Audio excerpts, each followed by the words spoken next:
You're listening to Zap Night, a video game review podcast. Join your hosts as we review video games from all systems and all genres. Hey guys, and welcome to another episode of Zap Night. I'm your host, Danny, and today we have Brandon back again. Brandon, welcome. Hi.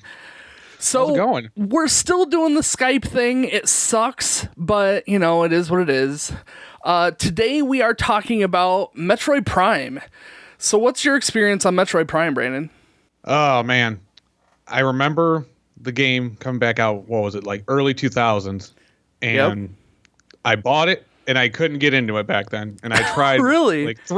I tried it 3 or 4 times until then. And then, what was it? When I finally started getting into watching Metroid games, and then Yumi played Super Metroid, and I finally got Metroid games, I wanted to go back. So going back, like, this was like a new, like, almost fresh experience for me. Nice. When I played it last, I think it was when it was first released, maybe a few years afterwards, and I remember it being this big deal because it looked so amazing.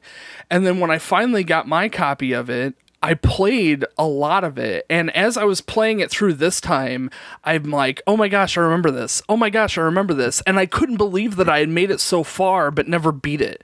So, you know, it was nice to experience it again, more or less from a fresh point of view, but having these bits and pieces of like, oh my gosh, I remember this part, you know? Yeah. And then to actually beat it is nice too. So, this game was developed by Nintendo, of course. It was released in 2002 for the GameCube in North America, and then the rest of the world got it in 2003, which was kind of interesting that North America got it first. Then it was re-released for the Metroid Prime trilogy in 2009, which I think is that the version that you played, Brandon? Yes. So I played the original GameCube version, and you played the trilogy version. Was that on the Wii or the Wii U? I played the Wii U version because the actual Wii version was like $90 used and hard to find. So when they released it digitally for the Wii U, the first week it was out, it was only $10. So I bought it. Yeah, you can't beat that. Yeah, 3 games for $10. I wasn't going to complain. Sure. All right, so story-wise, this is a kind of an interesting game, in my opinion, from like a story point of view, and it's kind of similar to the way that they told the story in Super Metroid, where it's not really like just handed to you in a story form. It's more of these are the sequence of events, and you got to kind of piece together the story as you go. And so I'm going to tell the story from the way that I interpreted it, but Brandon, feel free to interject along the way and just, you know, with what you know of the story. There is, in the manual, there is a little bit of backstory as far as who the Chozos are and who the pirates are, and a little bit of backstory from that point of view, but I didn't really find it super relevant to the overall story, so I didn't really include it in the notes that I've written down. So Here's my point of view of the story. Samus comes across a pirate ship that's been infected by alien parasites, and this is just kind of floating off in space. After checking on the ship, she finds that it's overrun by these parasites, and there's a parasite queen that is on the ship. She kills the queen, and the ship begins to destruct. And as she's leaving, as she's trying to escape the ship, she damages her power suit, losing most of her power-ups and abilities. As she's actually trying to board her ship, Ridley comes and flies down and attacks her. She jumps into her ship and follows Ridley to the nearby planet Talon 4 and begins to explore the planet, picking up power-ups along the way.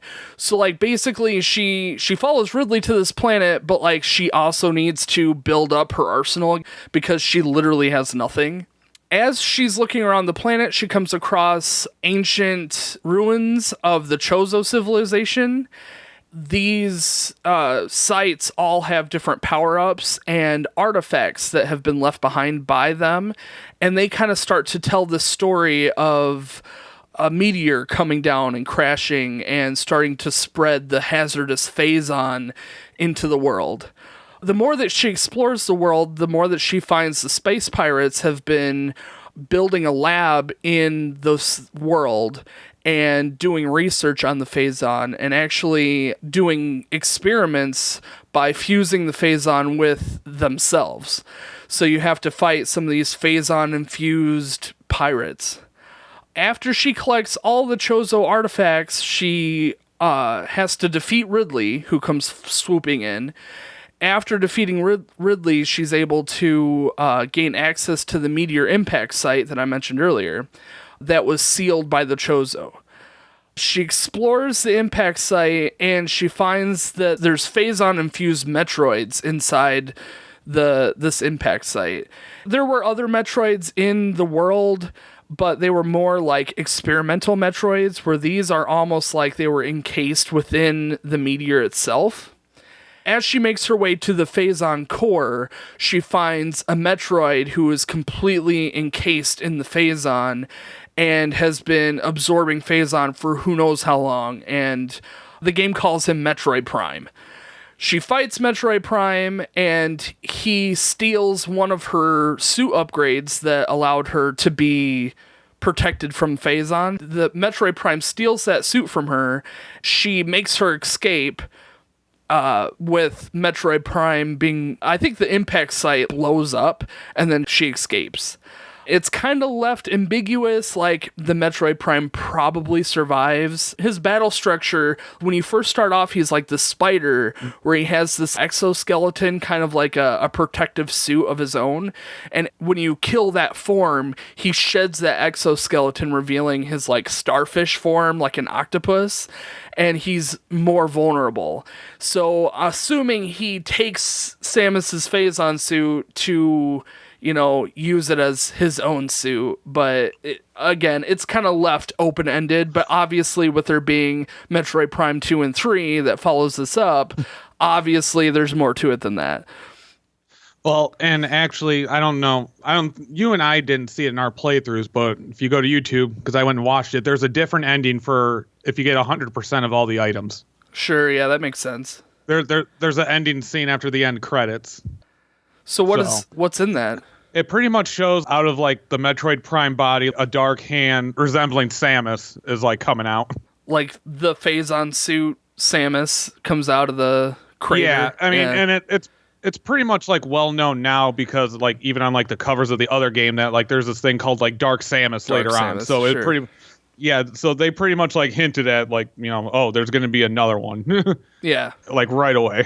So, what I've explained of the story is really how it developed for me. There's a lot of information in there as you scan different bits and pieces of like pirate computer systems and Chozo ruins and, all sorts of stuff you can scan. You get more story, but that's kind of the basis of what this game is. Yeah. I gave it a 7 out of 10. I enjoyed how they gave you story, but like I had no desire to look for the story. So like this was just kind of what I got out of it, but like really from the beginning I had no desire to look for story. It was more exploration for me. Yeah, I looked, but I didn't go around scanning everything just because it's monotonous and you don't know exactly what you can scan, and I didn't want to spend 20 minutes in a room and be like, oh, what all can I scan and read? Right. Because like I can only just imagine I think it took me like 17 hours to beat the game of like how much longer it would take if I scanned and read everything. Yeah. Go ahead. Well, and just from what I picked up of the story too, is just like, yeah, you got the phazon, the Chozo race, and then you got like the pirates who are there doing the experiments on the Metroids and everything like that, because they wanted to actually use the Metroids for their stuff and like try to use their powers or just like use them as weapons and everything like that, which I got, and I enjoyed the story. And I'm, coming from Dark Souls to this, it's like, oh, this storytelling makes a lot of sense where it's not directly given to you, it deals with a lot of reading. And I didn't read all of it, but I enjoyed it enough that it's like I wanted to look it up and see what actually happened. It wasn't like I didn't care about the story. Like, I wanted to see exactly what all happens. It's just I didn't want to go through the time and effort to actually find and read and deduce it all myself. I think that's kind of my situation too. Like, I guess for me, from the beginning, I wasn't so intrigued by what was going on story-wise that I wanted to scan and read everything. I was more just like, yeah, move on. I just want to keep moving. I just want to find more stuff. So, from that point of view, like, I think that they could, I don't know what they could have done differently, but I feel like there should have been something to try and absorb you into the story a little bit more to get you to want to figure out what's going on. But they didn't have to. Like, it still told its own story, Yeah. So what did you give its first story?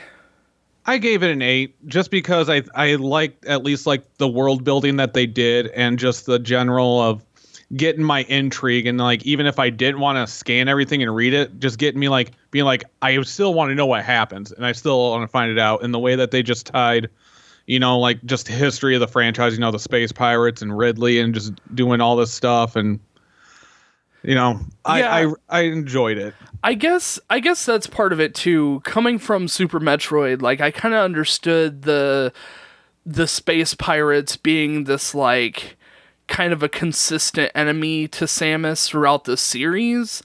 So, having the space pirates make another entrance and then finding the Metroids and seeing them still doing experiments on Metroids and trying to breed more Metroids, like you kind of see that, you see that coming back in Metroid Prime. And so like, I don't know, I didn't have to have a story fed to me because I kind of knew some of that backstory already.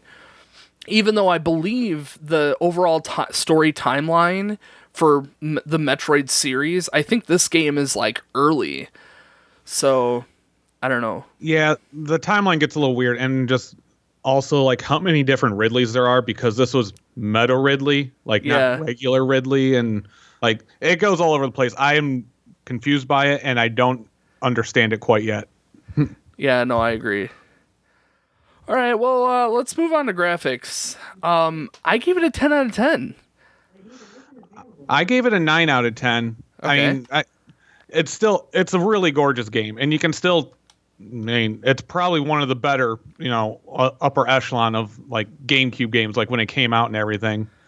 I didn't think it was exactly perfect, but there was just some amazing things that they did with it, like especially when you think about the time, like when you think about the visor and you think about like the condensation, like when you went through like by a pipe that was like spraying stuff, or seeing like Samus's reflection. Yep. Like when something lit up and you could see her eyes, and you're like, wow, this came out like in the early 2000s, and like it was just amazing just what they were doing with that little machine.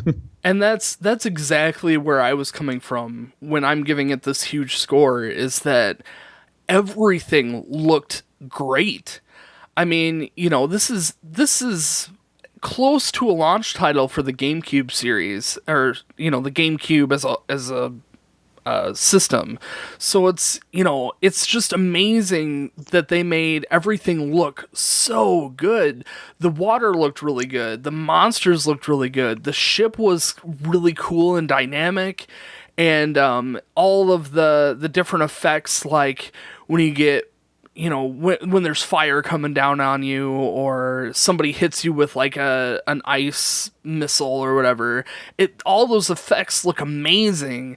The bosses look really, really cool. The X-ray like filter that you can have is really unique and interesting, and it's such a clever design for the entire game. Throughout the entire game, there wasn't any point that I'm just like, oh my gosh, this looks bad, or I never really noticed anything clipping through walls, or something in the world that didn't quite make enough sense within its own universe.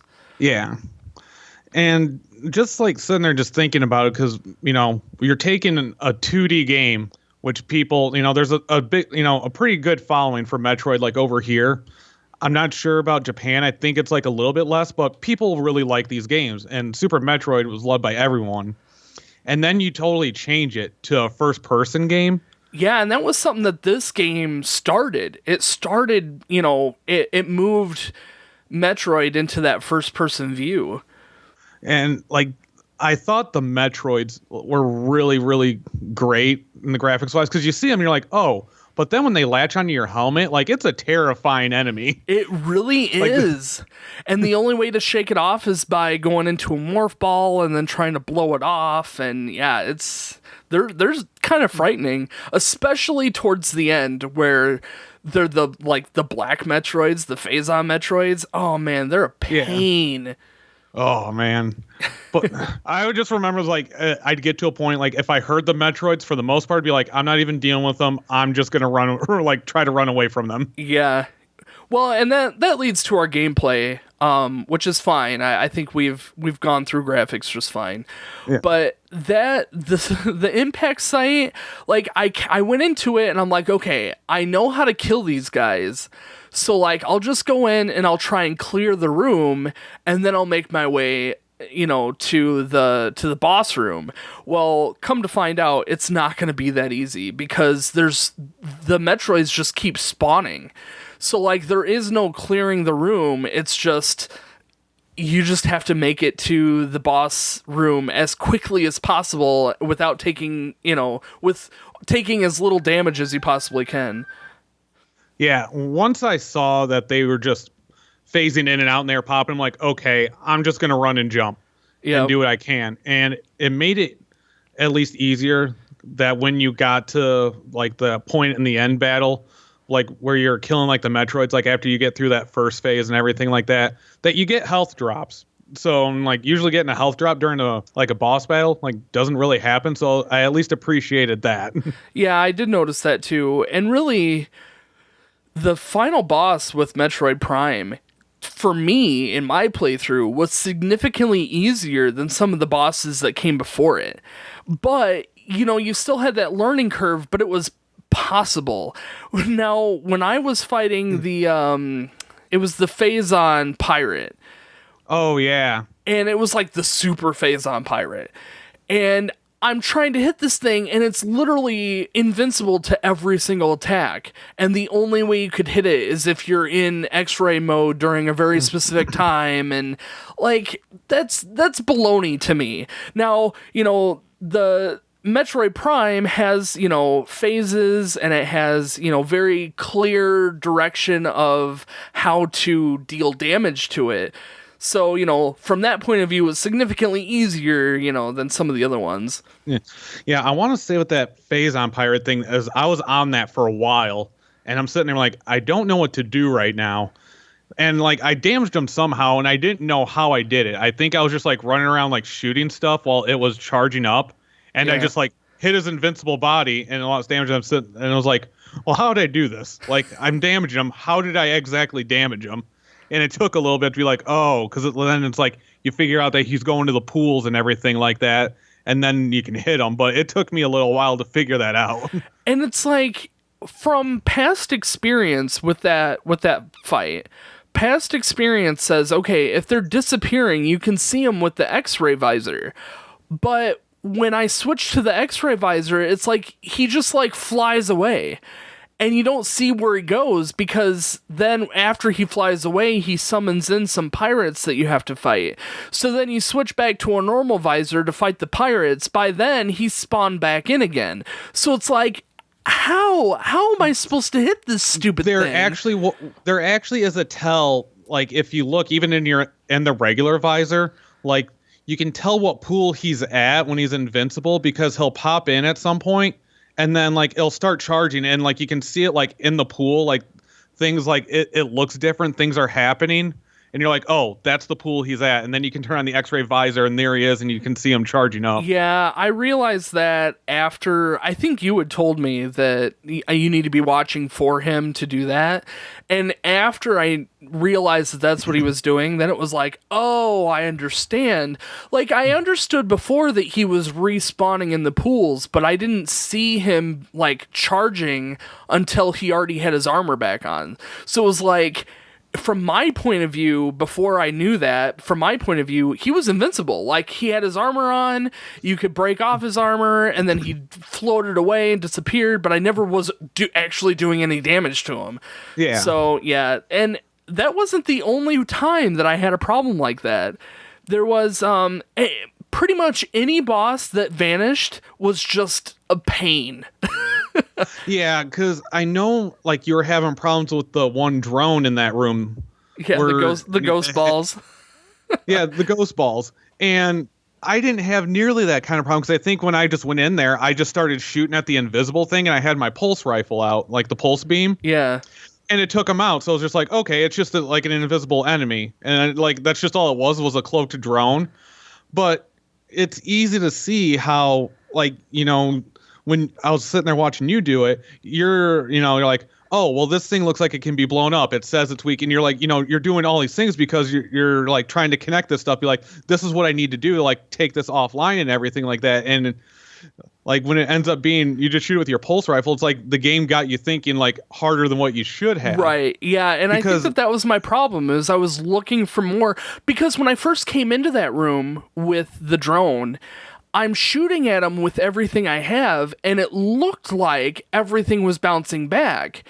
And after you had told me just hit it with the wave beam, I went in there and was starting to hit it with the wave beam, and it still didn't really look like I was doing anything to him. Like, even after he died, I'm like, I didn't think I was doing any damage to him. Like, there wasn't any, like, strong tell that I was actually inflicting any damage.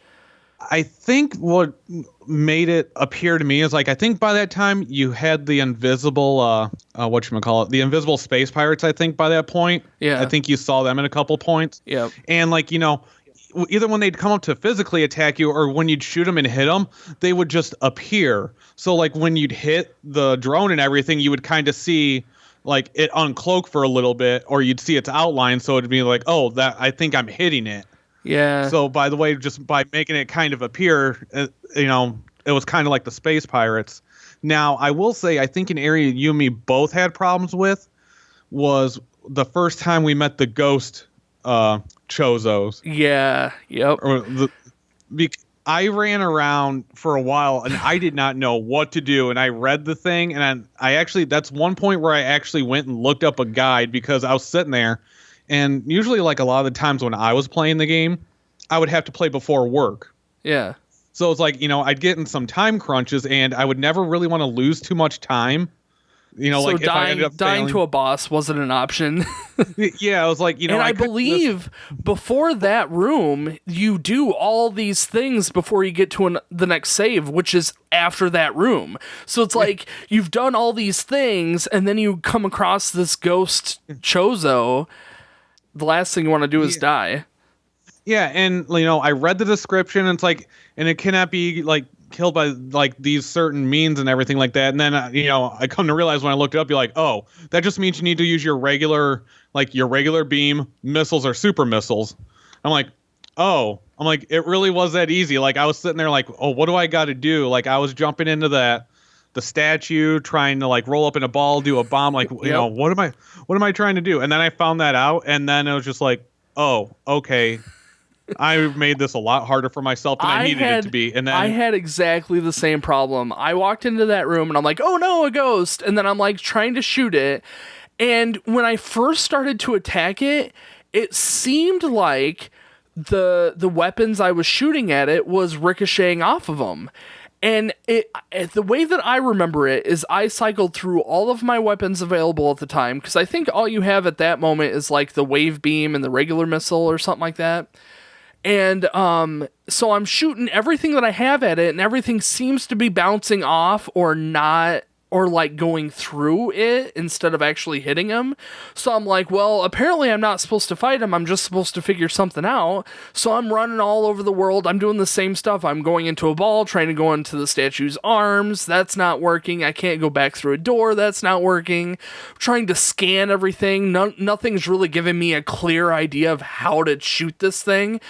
And I think I was, like, maybe a half hour into the second round of fighting him when I randomly shot at him just out of frustration, and he flashed red, you know, indicating that he took damage. And I'm like, what the heck? I was so angry that all I had to do was just regularly shoot it with your regular missiles or beams or whatever. So yeah, and those three bosses were my problem. Like, yeah. And the sad part of it is like, you know, you're sitting there talking about bosses, and I'm like, I don't even think they're regular bosses. Like, they don't have a special name or anything up on top. They're just like ended up being regular enemies that you face, but they felt like boss battles. you know? And when you sit there there's and you didn't know what to do. There's a few enemies in the game where they lock the rooms and they kind of give you this like mini boss where they're regular enemies, but they're a little bit more difficult, or they have like a gimmick that you got to do to kill them.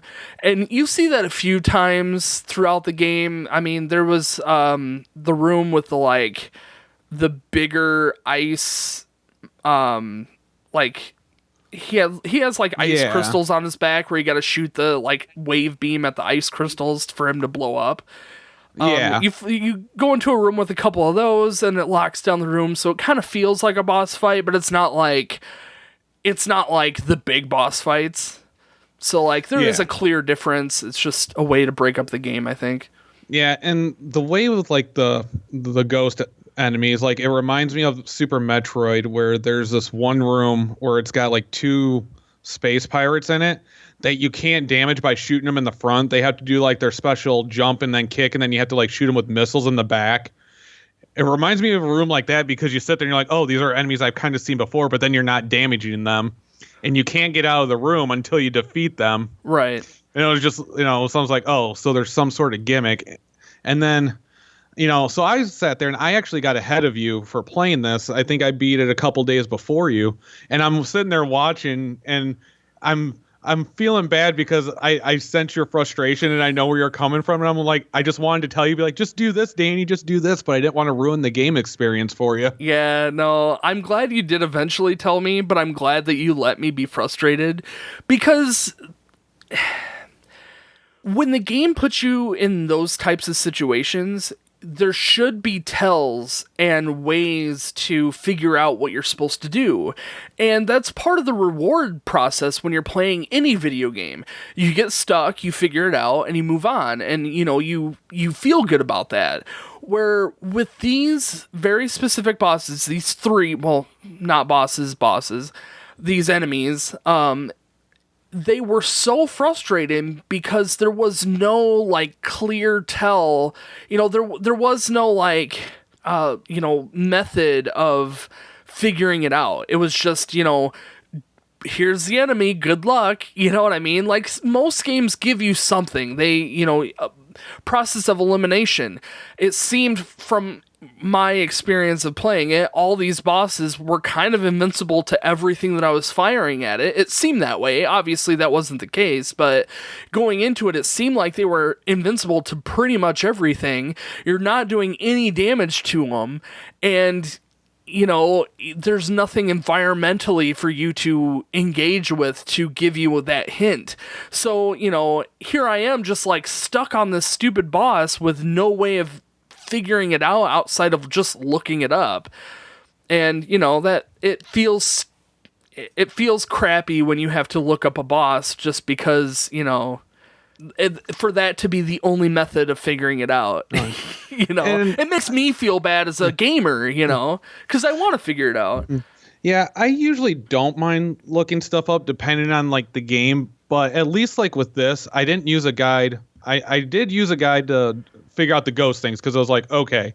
And I'm kind of glad I did because I found out that I missed something. I was like, oh, I missed this too. But other than that, I was really just trying to figure out, and sometimes like it would probably be just like dumb luck for me to like figure something out. Yeah. And at least with these things, with like the visors and like doing all that stuff, by the time that you got to Metroid Prime, the game sets you up for like sitting there like, oh, it's doing these phases. And then all of a sudden you have the 3 visors and you got to figure out which one it is. And it's like, it set you up to figure out, okay, here's all the stuff you've used through the game. And now you just use all this on the end boss. Yes, you're absolutely right.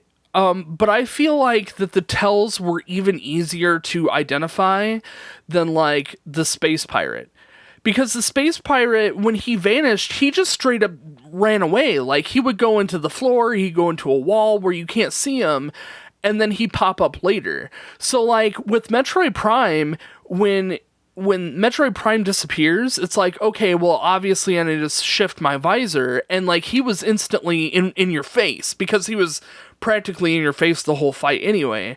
So from that point of view, it was easier, because it wasn't like, well, you have this very small 30-second window that if you're not in the right visor, you're not going to be able to see it, and you're going to miss your opportunity to deal damage to him. You know, it was different. So from that point of view, for me anyway, it was a lot easier, the final boss alone, than some of these, you know, other seemingly invincible bosses. But, you know, like you said, they absolutely did set you up to, you know, figure out how to fight this thing. Yeah, I mean, so what did you end up giving it for gameplay? For gameplay, I gave it an 8. I gave it a 9. Okay. I really enjoyed it. I mean, I don't know if me also playing on like the Wii version was a little bit. I still think there's things that they could have done differently.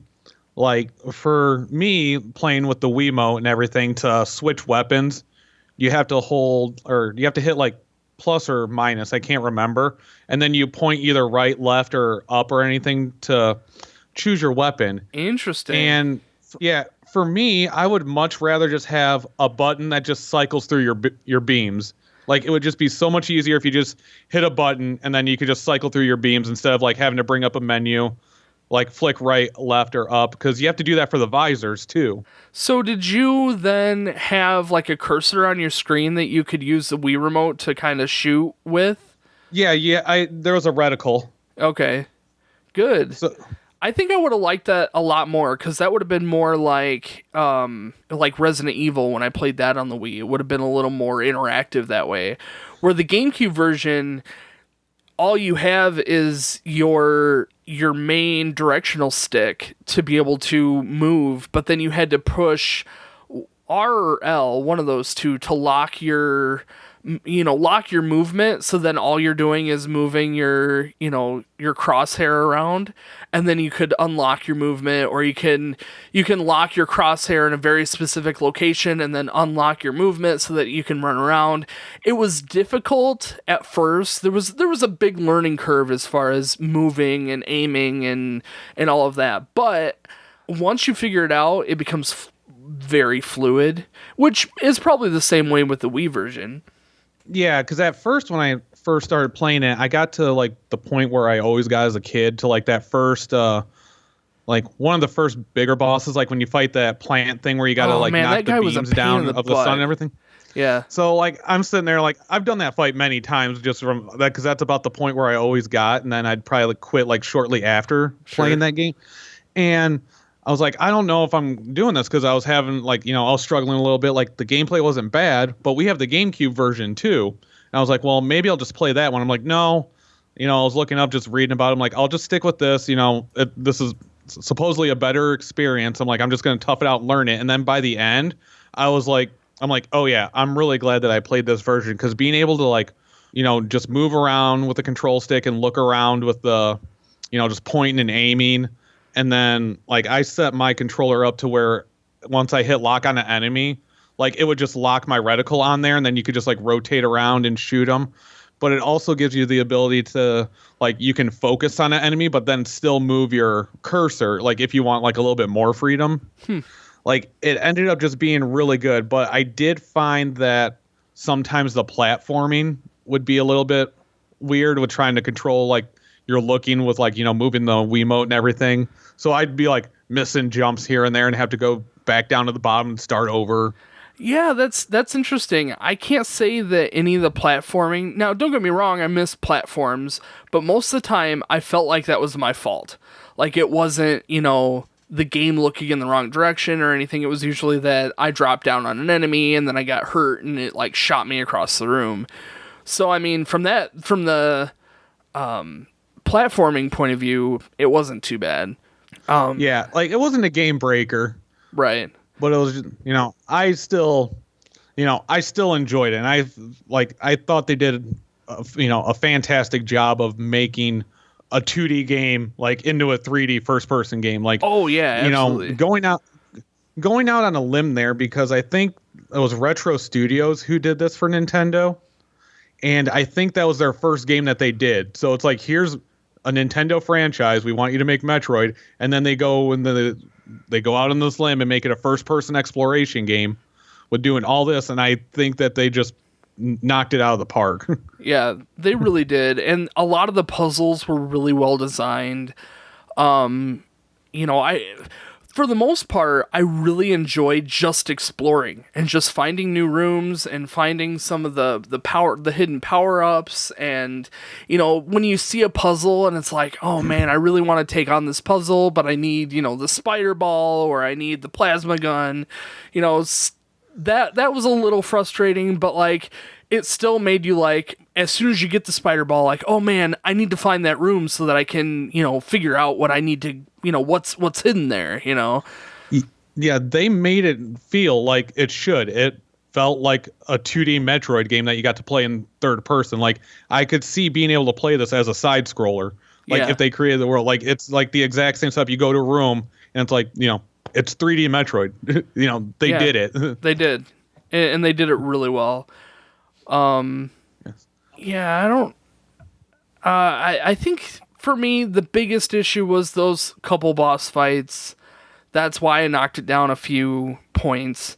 But overall, like gameplay wise, it felt great. It was a lot of fun just exploring and figuring stuff out. Another huge maybe is one of the bigger downfalls for me too was some of the backtracking, where it's like you go to this really far spot in the map and then all of a sudden it's like, now you gotta go to the other side, and it's like, oh man, and then you gotta backtrack back to the overworld, and then you gotta figure out how to get back to that other spot that you had been to a million times. Yeah, and I know that's given, like, in a Metroidvania game, that you're always going to be doing the backtracking, but I understand, because, like, if you figure something out, like, I actually forgot to go to the Chozo Ruins, like, early on, so by the time I finished all the bosses, I got back there, and I was like, oh crap, I was supposed to find all these relics. So then I went back to, like, find all of these, and I tuned into one of your streams where you're trying to shoot the tower down, like, I never did figure that out. Yeah, so you were shooting the tower down, and then you're going in order, and you're going to go all the way across to get another one. That's when I was trying to tell you. I was like you should look through your other relics, because there was another one in the snow area. Yeah. And I was like, I don't want him to go all the way there. Like, if he's like this close to another one. Yeah. I realized that as I was going, like, look at all your missing relics as you're going along to try and figure out which ones are actually closer. And, by the time I realized that I actually had to unlock all of the relics, I only had like 5 that I were missing. So then I had to backtrack and get those last like 5. And there wasn't that many of them. It was mostly the ones that were kind of out of the way. I think I had 11. Wow, jeez, okay. Yeah, I got all the way through the game, and then I went back, and I was like, oh yeah, I forgot that this is a thing. The cool so I was like, thing okay, is, I'm just going to go. The cool thing is that they give you hints in your log. So, as you're trying to find them, you just look it up in your log, and it tells you, sometimes it tells you exactly what room you're supposed to be in, or it gives you hints of, it's in, it's in the ice area, but you're looking for a tower. So it's like, okay, where have I seen towers at? And you kind of head that way. Yeah. Yeah, so, gameplay, it really did stick true to the Metroid, the few games that came before it stuck true to that platforming Metroidvania style, but the first-person view of that changed everything, and it was nice to see that they stuck with that with the Metroid Prime 2 and 3 that I haven't really played a whole lot of, but a little bit. But it's just nice to see that they kept that. Yeah.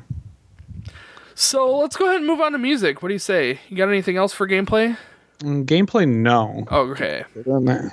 So music, I gave it a 9 out of 10. What'd you give it, Brandon? I gave it a 10. All right.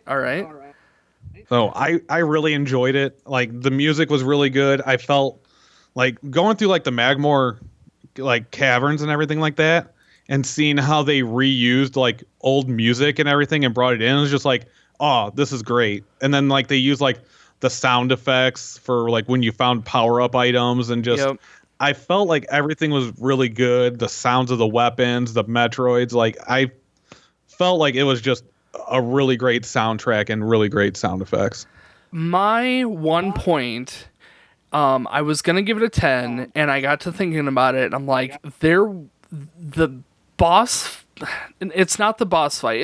It's that music that plays when you're locked in a room, that like panic music, and it normal circumstances, it's fine.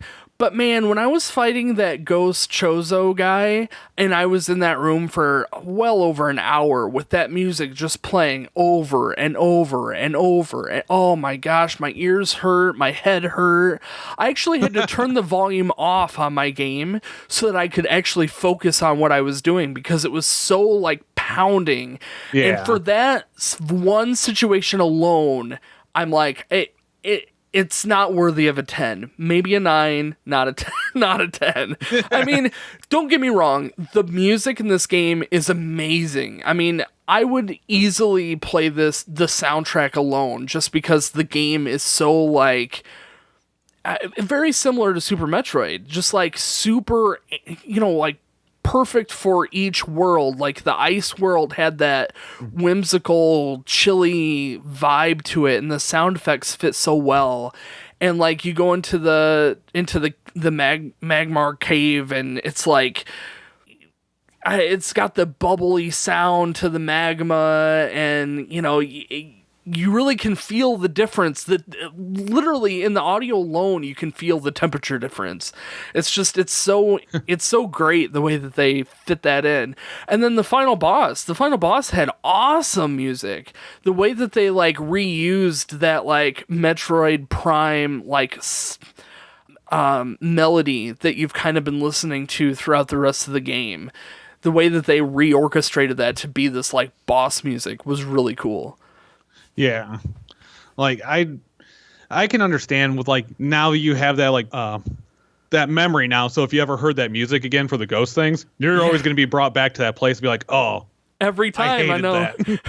Like every time. So I can understand being knocked down for that, but like everything else, like you said, it was just phenomenal. Like I would like to own the soundtrack and I would listen to it. Yeah, absolutely. There's that feeling of curiosity that when you hear that hum of the power-ups in the distance, like, oh no, what am I missing? There's something in this room. Like, I gotta figure this out. I had that so many times when you're just casually going from point A to point B, and you walk into a room and it's like that. Wow, like, uh-oh, yeah. What did I miss? Yeah. And the one that got me is like, obviously is the Magma Caverns, because when I heard that, I was like, oh, I'm like, this is from like the lava area from Super Metroid. It's a remix of the Lower North area. I'm like, I love that they just reused that music.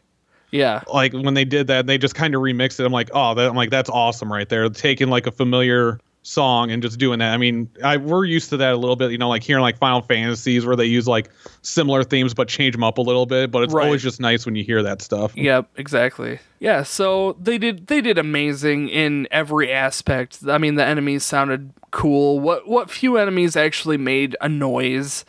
I think the most notable ones were the space pirates. You could always tell when one of the rocket launcher or the jetpack space pirates were in the air, like, oh no, like, where is he? I can't see him, but he's around here somewhere. Yeah. Oh man. Or when you'd walk into the room and you'd hear the Metroid sound. Oh yeah. You're like, oh crap, there's a Metroid in here somewhere. A Metroid is loose. And then you're like you're frantically scanning to see if it like saw you or not. Yep. Yeah. Yep. And when it did, they did. Really I liked how the Metroid, when it found you and it was hunting you down, it would like pause in front of you and kind of back up a little bit and then dart. And it's like, oh no, here it comes. You kind of bracing yourself for it. And then it latches on and you start freaking out. Yep, because you can't hit it. The best you can do is go into a morph ball. Oh man, I really enjoyed it. Good. So overall, I gave it an 8 out of 10 for my overall experience. I gave it a 9 out of 10. All right. I really, really enjoyed this game. And when I was done and I sent you the picture of the completed screen, I was sitting there and I was with Michaela. And I was like, I want to play the intro to the second one just to see how it starts off. And then I ended up playing that for 3 hours. Like after I got done beating the first Metroid Prime. So I just ended up like keep going. Like I just wanted to keep playing the game. Very nice. Yeah, I'm sure that we'll continue the series. I mean, I've really enjoyed the few Metroid games that we've played so far. There were a few kind of irritating moments with this playthrough. And I mean, I understand, now that I've played them, it's like, oh, well, obviously there was a way to beat it. But in the heat of the moment, it was so infuriating. But, I still would like to play the rest of the series, at least the Metroid Prime series, especially with Metroid Prime 4, like, right, getting ready to release at some point in the near future.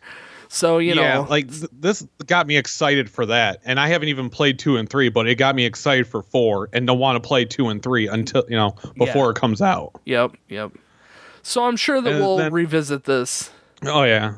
And like just watching this, I was sitting, there was frustrating things, like you said. And I think hopefully that, maybe some things can be improved in the other games. Like I've already noticed some improvements in 2, but I won't talk about it because we'll just save it for when we end up getting there. But yeah, I made the joke to Michaela when we watching you stream. I was like, maybe I shouldn't ask Danny to play Dark Souls. And I was like, maybe I'll stop asking him to play Dark Souls after because it's a little bit like it's like the hard parts in Metroid, but also like it's also ramped up a little bit. So if there's things that you didn't like about not knowing things, like it's ramped up a little bit in those games too. Well, again, I don't mind a boss being difficult or having a gimmick that you have to figure out. It's when all of your efforts that the game has given you so far seem to fail, and you're still left with nothing and nothing else to even do, and that's when it's more frustrating. Like most games that I've played, and I haven't played a Dark Souls game, so I have no idea what I'd be getting into, but like most games that I've played, when you get stuck, there's something that you're missing. And it's just, you got to figure out that puzzle piece of, okay, what is it that I'm missing? And then you backtrack or you level grind a little bit or something to try and compensate for whatever it is that you've missed. And with these couple boss fights that I struggled with, it was just, it felt to me like the game missed something that they could have delivered to me a little bit better. Where, like Dark Souls, if that is their intention to, make you work to figure it out, then that is the reward, is that you got to figure it out, and then you do, and then, you beat the boss. But, I feel like this game didn't deliver those instructions very well. See, and I think that might also differ in our little bit of experiences because obviously the game came out 18 years ago now almost. Right, yeah. And I'm coming from playing Dark Souls and like seeing that to coming back to this, so it's like, oh, some of these are like, mechanics that made it into like these later games that I've been playing. So it's like, I see these connections here and I'm able to be like, okay, yeah, this is like this. I can, going through that, like I was able to just perceive that a little bit more, but I still even had my own problems. Right. Yeah. So like if I would have went into it, like, if this was like an experience that's like more newer to me, I can see how that would be especially like frustrating. Sure. Like to someone who's a new player and like picks this up and doesn't want to do it. Like, it could be like, oh, well, this just kind of sucks. Why do I have to do this? Right. Yeah. Especially if you're not scanning and you're not reading, you're not doing anything. You're just like kind of playing these games. Like you're just playing it, you're going to sit there and be like, well, this just sucks.